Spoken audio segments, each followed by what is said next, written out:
Okay, kasama natin si Alfred Cudilla ngayon sa Best Player of the Game ng Team Brudis. 2-0 win. Grabe ang performance na ginagawa mo ngayon. Kung paano mo nali-leadership itong team mo. Paano ba nai-handle to siyempre as a point guard dito sa Team Brudis na inaasahan kuya-kuya? Paano mo nai-adjust yung mga player mo? Ano lang, sabi ni coach kasi ako yung magdala dito kasi yung mga ka-teammate ko, pure scorer eh. So, kailangan ko i-distribute talaga yung bola o unahin ko sila. Tapos, pag may last option na kasi ako eh. Like kanina, pag open pass, diretso pasa, yung pass break namin.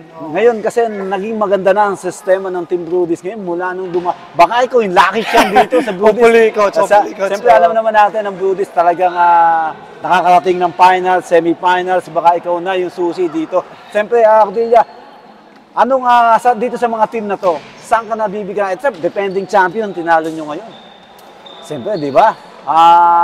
Ngayon pa lang talaga bumubuelo itong Brudis. Ikaw ba, handa na sa mga ibang team na kakalabanin natin dito? Actually, coach, prepare naman ako kasi sa Abu Dhabi naman may laro ako araw-araw doon, tapos nag-self-discipline din. Then, kaya naman namin, coach, pag ano lang, teamwork lang yung kulang namin. Kasi malakas yung kasama ko. Sa mga hindi po nakakilala dito, Cudilla, saan ka pa sa atin at saan ka sa mga naglaro sa Pilipinas? Alam po, isa sa mga naglaro ng MPBL to sa Pilipinas. Saan ka ba sa Pilipinas? Sa Cebuano ko, sa Cebu City. Kaya pala eh. Tapos naglaro ako sa MPBL dati sa Cebu Shark. Kaya naman pala mga... Tsaka hindi lang doon sa alam ko, maraming ka pang nilalaro ang mga liga. Ligang labas po. Sa mga kinukuhang import dito. Oo, doon sa bago nga ako nakarating dito, naglaro din ako sa Surigao tsaka sa Maguindanao doon eh. Bago sa talagang basta siyempre, sa mga hindi nakakala niyo kung saan lang pinulot to, pero isa sa mga matitibay ng point guard dito sa Cebu. Alam naman natin ang player pag galing ng Cebu, palaban yan, fighter yan. Kahit sa mga tirahan dyan, alam naman natin, veterano yan. Pero ito, isa sa mga mabait at humble na player. Ngayon, anong adjustment ginagawa mo dito? Siyempre, mga bagong player na nakasamahan mo, first time mo lumaban dito. Mga kakampi mo, yung mga taga-Dubai. Di ba? Anong adjustment ginagawa mo dito? Ano lang, yung patience mo lang, habaan mo lang kasi sometimes may crucial na, like kanina, na dapat i-control na lang yung bola, tapos ganun.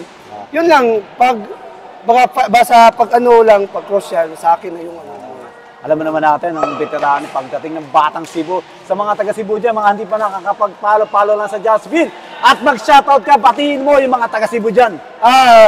Sa kumama day, happy birthday, advance belated happy birthday. Sa kumama, Cudilla family sa Cebu City. Sa mga barkada dra, mga Los Boys. And advance second anniversary sa batch ko sa Taugamafi. And sa wife ko nandito, mga anak ko sa Abu Dhabi, Alvarez family, tsaka thank you sa talab na sa opportunity na nakalaro dito sa Dubai po. Okay. Boss din sa Brudis team. Alam naman natin, siyempre, Brudis team talaga hindi nawawala sa semifinals. Baka ito na ang lucky charm ng Team Brudis. Thank you, coach. Good luck. See you next game. Okay.